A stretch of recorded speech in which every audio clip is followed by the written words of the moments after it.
Human beings are capable of horrifying, spine-chilling deeds. We've all heard of the worst evils inflicted upon innocents, and every year a new case stuns us into silence, making us wonder if there's a line humans won't cross.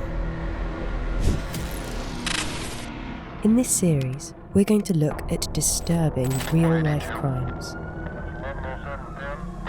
This is Cold-Blooded Crimes. Glen Burton came from a troubled background and experienced poverty and instability throughout their life. When Glen grew up, he burgled a home in Chandler, Oklahoma, with his friend, Steve Hatch. Together, they stole jewelry, a rifle, and other valuable items from the home, which he later sold for cash. The pair had also attempted to burglarize a store in Meeker, Oklahoma. However, the store owner had been alerted to their presence and managed to scare them off before they could steal anything. On the night of October 15, 1979, Glen and Steve were out looking for their next score. Glen, who was a laborer in an oil field, had just quit his job. Together with Steve, he borrowed a car and headed out into the night, searching for a house to burgle. As they drove around, the two friends spotted a rural home which belonged to Reverend and Mrs. Richard Douglas. It looked like the perfect target. Without hesitation, they pulled up to the driveway. Glen stepped out of the car and approached the front door of Reverend's home. He knocked on the door and was greeted by 16-year-old Brooks Douglas. Glen, pretending to be lost, asked for help finding his way. Glen chatted with Brooks for a few minutes before excusing himself, claiming he needed to retrieve a telephone number from his car. However, it was all just a ruse, a pretense to gain entry into the Reverend's home. Moments later, Glen reappeared at the door, this time with a firearm in hand. Steve, who had also armed himself, joined his friend shortly afterwards. The two men burst into the house and held the Douglas family at gunpoint. As they ransacked the house, they forced the family to lie on the living room floor. Reverend Douglas, Mrs. Douglas, and Brooks were bound and gagged, their eyes wide with terror. But it wasn't just a simple burglary that the Hatch brothers were after. The two men had something more sinister in mind. Leslie Douglas, only 12 years old, was subjected to a nightmarish ordeal that she would never forget. Her screams echoed throughout the house as she was tortured and violated by the Hatch brothers. When it was over, Leslie lay bound and gagged alongside the rest of her family, their bodies trembling with fear and pain. The air in the Douglas family home was thick with tension as Glen and Steve repeatedly threatened to take the lives of the helpless family members. Glen's sinister intentions became clear when he instructed Steve to go outside, turn the car around, and listen for the sound. The sound of what? The family members could only guess, but their worst fears were about to come true. Without warning, Glen pulled out a .357 Magnum pistol and began shooting. He fired twice at Reverend Douglas and Leslie, once at Mrs. Douglas, and once at Brooks. The deafening sound of gunfire echoed through the house, punctuated by the screams of the terrified family members. The aftermath of the shooting was devastating. Reverend and Mrs. Douglas succumbed to their fatal wounds. The fate of Leslie and Brooks hung in the balance as they lay on the floor, injured and terrified. But they summoned every ounce of strength they had and managed to untie themselves. In a heroic effort, they escaped from the clutches of their attackers and drove to the home of a nearby doctor. The murder and mayhem that occurred on that fateful night left the Douglas family shattered and the community in shock. The perpetrators of this heinous crime were still at large, and the hunt for justice was just beginning.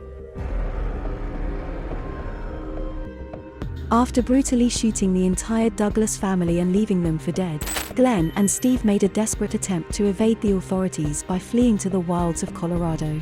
Despite being wanted for murder, the pair managed to evade capture for over 5 long and treacherous weeks. During their time on the run, the two men continued their life of crime, brazenly burgling homes and stealing whatever they could get their hands on.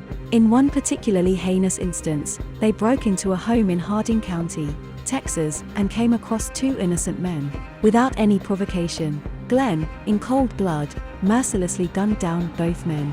Despite their continued lawlessness and utter disregard for human life, Glen and Steve were still able to stay under the radar, never leaving behind any concrete evidence that could link them to the Douglas family murder.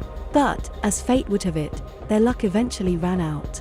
It all came crashing down on the pair when they broke into a remote cabin in Colorado and, after a long and exhausting run, but they were careless and fell into a deep sleep, only to be awoken by the arrival of the cabin's owner, who quickly called the police. The authorities arrived in full force and the men were apprehended without incident.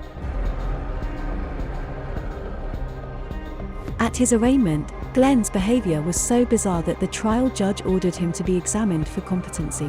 Glen was diagnosed with paranoid schizophrenia. The psychiatrist that examined him also said that Glen claimed to be the sword of vengeance of the Lord and that he will sit at the left hand of God in heaven. After that, Glen was transferred to a state hospital. After 6 weeks, he was declared competent to stand trial, but only if he took 3 daily doses of 200 milligrams each of Thulzine, a powerful antipsychotic medication. Even with the medication, Glen's behavior was strange.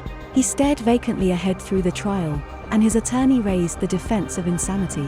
However, the request for a psychiatrist to examine Glen was denied. The prosecution hammered that point on cross-examination, and the jury was instructed that Glen was presumed sane at the time of the offense unless he provided sufficient evidence to raise a reasonable doubt about his sanity at the time. Glen had no expert witness to testify to his sanity, and the jury ultimately found him guilty on all counts. But the story didn't end there. The Supreme Court ultimately reversed the convictions, recognizing that defendants needed access to the raw materials integral to the building of an effective defense. In other words, Glen should have had access to experts that could comment on his psychological condition. In the end, Glen was still found guilty and sentenced to life imprisonment for each of the first-degree murder charges and 200 years imprisonment for each of the shooting with intent to kill charges. It was a tragic ending to a brutal crime, and it left a mark on the legal system that would never be erased. The tragic events of the Douglas family murder left a permanent mark on those who survived and those who lost their lives. For Glen Burton, the triggerman, the story ended in a prison hospital on April 23, 2019. His death, at the age of 55, was attributed to natural causes, specifically a heart attack, according to his attorney Irvin Box. In contrast, the Douglas family, Leslie and Brooks, found solace in the church and its members. They devoted their lives to the service of the church, with Leslie becoming a teacher and staying in Oklahoma. Brooks, the elder of the 2 siblings, went on to attend Baylor University and then was elected to the Senate at the tender age of 27. He served the people of Oklahoma City for 12 years. In the aftermath of the tragedy, Brooks found the strength to forgive the triggerman in prison. He credited his decision to forgive to the hand of God, and it became the foundation of his journey to redemption.